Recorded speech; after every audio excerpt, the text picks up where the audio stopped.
أعوذ بالله من الشيطان الرجيم بسم الله الرحمن الرحيم الحمد لله رب العالمين. Toute la louange est à Allah, Seigneur du monde, Créateur des cieux et de la terre. Louange à lui pour ses grâces et ses bienfaits sur nous.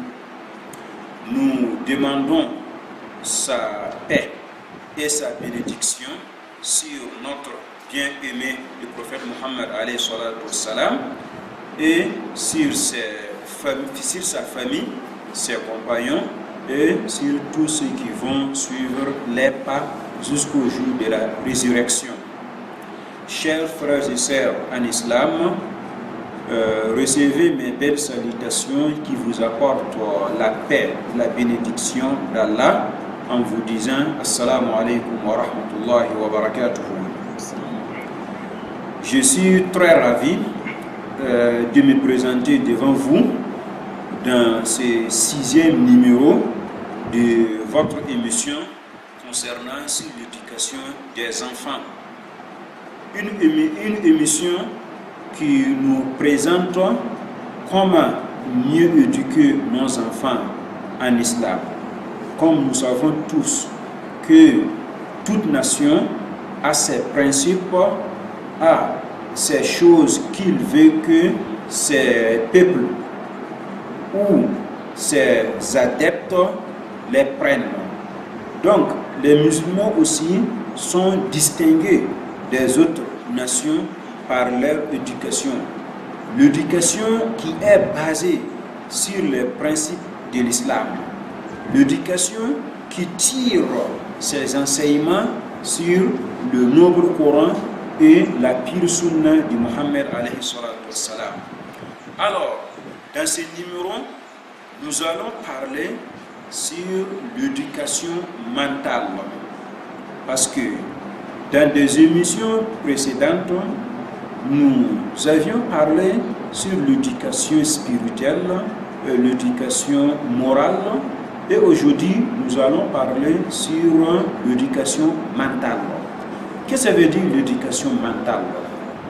C'est-à-dire l'éducation culturelle, où les parents travaillent, les parents et les éducateurs veillent pour développer la mémoire, la pensée et la compréhension de l'enfant à travers l'enseignement, la sensibilisation, la bonne nutrition et la protection contre les aliments et les pratiques dangereuses à l'esprit de l'être humain.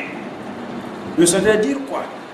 Si nous voulons éduquer nos enfants dans le terme mental pour que l'enfant soit sage, intelligent, c'est-à-dire qu'il y a des choses que nous devons faire pour augmenter sa pensée, pour augmenter sa capacité de mémoriser des connaissances, pour l'aider à mieux comprendre ce qu'il prend à travers un bon enseignement, à travers une bonne éducation, à travers des sensibilisations, à travers de bonnes nutritions qui lui donnent la santé et à travers la protection contre les aliments et des pratiques qui provoquent beaucoup de dégâts sur la santé de l'enfant. Donc, il est obligatoire aux parents et aux éducateurs d'enseigner à leurs enfants les conditions et les questions religieuses, ainsi que des questions de vie. Toute science utile en termes de la vie, on doit les enseigner à nos enfants. Donc, c'est-à-dire que, obligatoirement, on doit enseigner à nos enfants la religion islamique, la foi islamique, les actes d'adoration tels que la prière, le jeûne, l'aumône obligatoire, le pèlerinage, ainsi que les invocations et les évocations. on doit les enseigner aussi comment vivre avec les autres, quelles sont les conditions de la vie. On doit les montrer aussi comment, dans cette vie-là, il faut quoi et quoi et quoi. Donc c'est ça qui est nécessaire pour les parents.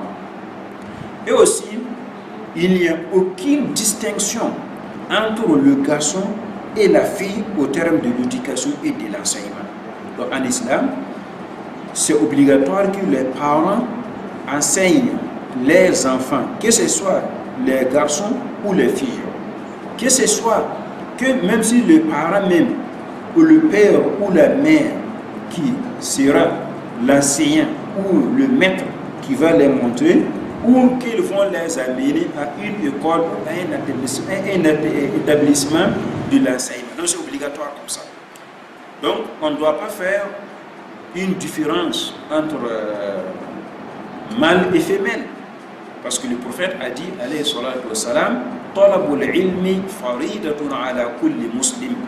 Ce qui a pour sens, la recherche du savoir est une obligation sur chaque musulman, que ce soit homme ou femme. Donc cette obligation-là, les parents doivent savoir que ce n'est pas normal de différencier entre les garçons et les filles, comme nous savons que malheureusement, beaucoup de gens dans la communauté islamique considèrent beaucoup sur les garçons. Et en même temps, ils négligent beaucoup les filles. Parce qu'ils voient que c'est les garçons qui vont les irriter.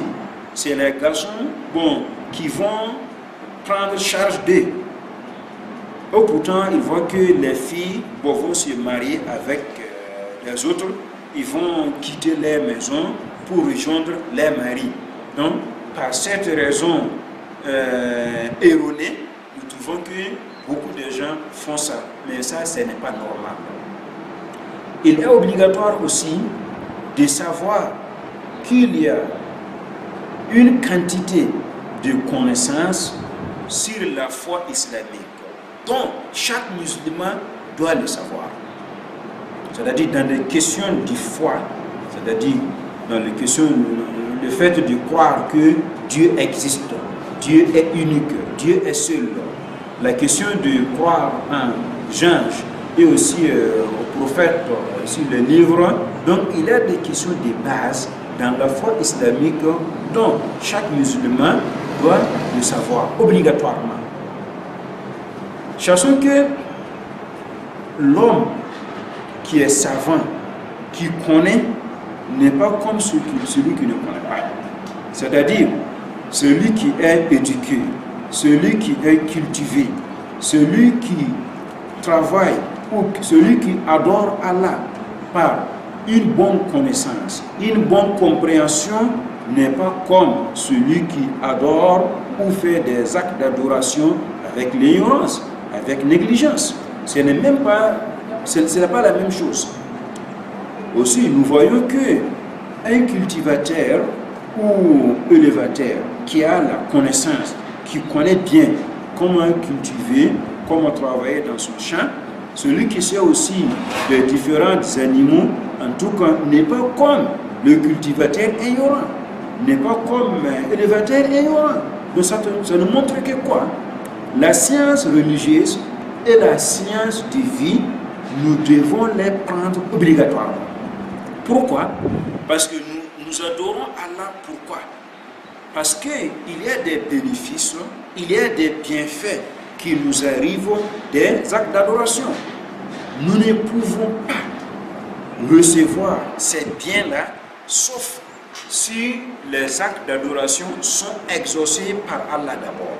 Et alors, les actes d'adoration ne peuvent être exaucés par Allah que si cette adoration est déjà améliorée, est déjà correcte. Et on ne peut pas adorer Allah correctement sans la science. Vous voyez comment? Et aussi dans la vie, pour construire des maisons, pour établir des riz, pour cultiver, pour faire l'élevage, pour faire tout chose de la vie, il faut avoir la science d'abord. C'est pour cela, Allah, le Tout-Puissant, a nié l'égalité entre celui qui connaît et celui qui ne connaît pas. Allah dit Hal yastawi allazina ya'lamuna wallazina la ya'lamun, c'est-à-dire, est-ce que ceux qui savent sont égaux à ceux qui ne savent pas? La réponse est quoi? Ils ne sont pas égaux. Celui qui sait, adore Allah par la science, n'est pas comme celui qui ne connaît pas. Celui qui connaît, il va respecter les règles, les conditions. Mais celui qui ne connaît pas, il ne peut pas respecter ces règles. Ceux qui adorent Allah par la science, Allah élève leur rang. Parce qu'Allah dit dans le Saint-Coran, Yarfa'illahu allazina amanu minkum wallazina utul ilma darajat.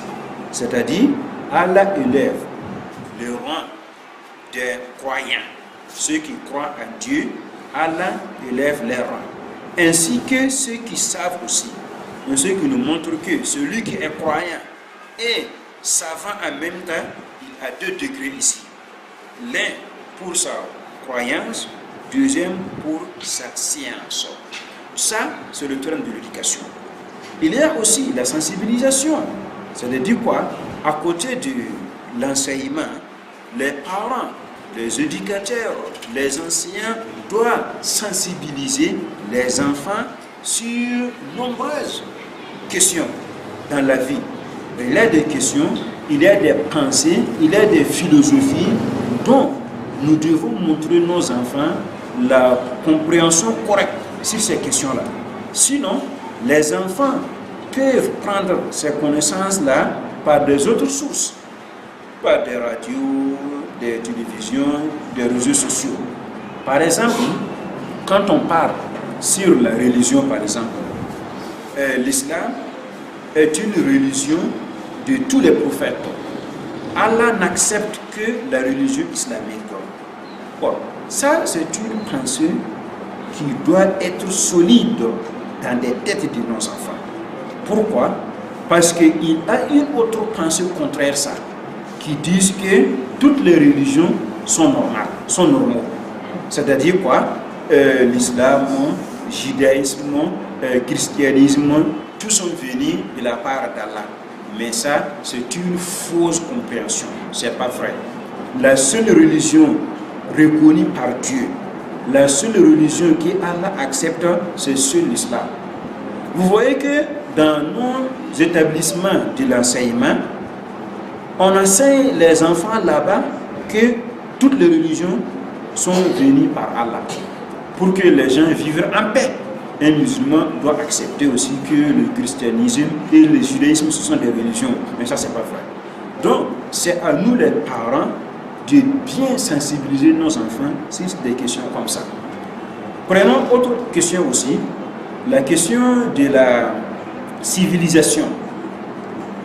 Les musulmans, où on dit d'abord, l'Occident a pris sa civilisation des musulmans. C'est vrai qu'aujourd'hui, nous voyons que les musulmans sont faibles. Les pays musulmans vivent dans une grande faiblesse. Mais ça ne montre pas que eux, ils prennent leur sensibilisation et leur culture de l'Occident. Non, non, non, non, non. Les musulmans, auparavant, avaient dépassé beaucoup les autres nations. Mais aujourd'hui, avec la faiblesse là, les gens pensent que c'est l'Occident qui est mieux avancé. Avec la technologie, avec leurs forces armées, leurs forces culturelles, ils ont dominé toutes les nations. Mais malgré tout ça, sachons que les musulmans sont toujours en haut. Aussi, il y a des questions aussi que nous devons bien sensibiliser nos enfants. Par exemple, la liberté, la question de la femme, la question, la politique. Donc ce sont des questions où nous trouvons que la compréhension islamique, si ces questions est différente que des autres philosophies. Parce que la liberté en islam, ce n'est pas même la liberté de l'Occident. Quand on parle sur la femme, la place de la femme dans la société, la pension islamique n'est pas comme la pension des Occidentaux. Vous voyez comment la démocratie, le sexe, donc tout ça, ce sont des questions. Les parents et les éducateurs et les enseignants doivent veiller pour mieux expliquer ces questions devant les enfants, pour que les enfants ne les prennent pas par des autres sources, par des sources erronées. Qu'Allah nous guide tout ça. En tout cas, la raison est la chose qui permet à l'homme de recevoir les recommandations d'Allah. Allah nous recommande beaucoup de choses.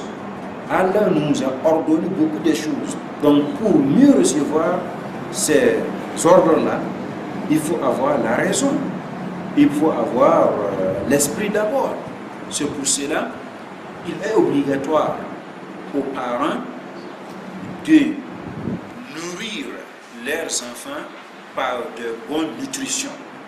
C'est-à-dire la nutrition qui contient des vitamines, des protéines et des fers qui peut améliorer et augmenter la mémoire, la pensée des enfants.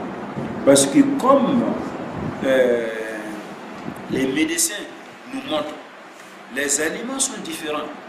Il y a des aliments qui aident beaucoup les enfants à apprendre, qui les aident beaucoup aussi à augmenter leur intelligence. Donc, c'est obligatoire aux parents de savoir quelle nutrition peut augmenter et élever l'intelligence de l'enfant. Et en même temps, nous devons protéger nos enfants contre des aliments et des pratiques dangereuses qui mènent beaucoup de dégâts sur l'esprit et la santé des enfants. Pour terminer, l'islam est une religion d'esprit, de la raison, c'est une religion mentale, une religion qui nous appelle toujours de mieux réfléchir, de bien penser. Nous trouvons dans le Saint-Coran, dans plusieurs versets, Allah dit liqawmin ya'qilun afala tatazakkarun la'allakum tatazakkarun liulil absar, etc. Donc Allah nous appelle toujours de réfléchir sur les cieux, sur la terre, sur l'être humain, sur les montagnes, sur les vents, pour réfléchir pourquoi nous faisons telle chose, pourquoi nous laissons telle chose. De penser aussi sur la vie banale, la vie d'ici-bas, et aussi la vie de l'au-delà. Donc, ça nous montre que, par la grâce d'Allah, si un enfant est bien éduqué mentalement, vraiment, Inch'Allah, il va mieux comprendre le Coran, il va mieux comprendre aussi la sunna du prophète alayhi salatu wassalam. Il va mieux comprendre aussi la science qu'il va prendre, la science où il va spécialiser comme travailleur au jour à venir. Donc, je demande à Allah de nous aider à éduquer nos âmes d'abord et éduquer nos enfants et nos femmes. Je demande à Allah de nous protéger contre toute pire qui peut nous amener aux mauvaises actions. Qu'Allah vous bénisse. Wassalamu alaikum wa rahmatullahi wa barakatuh.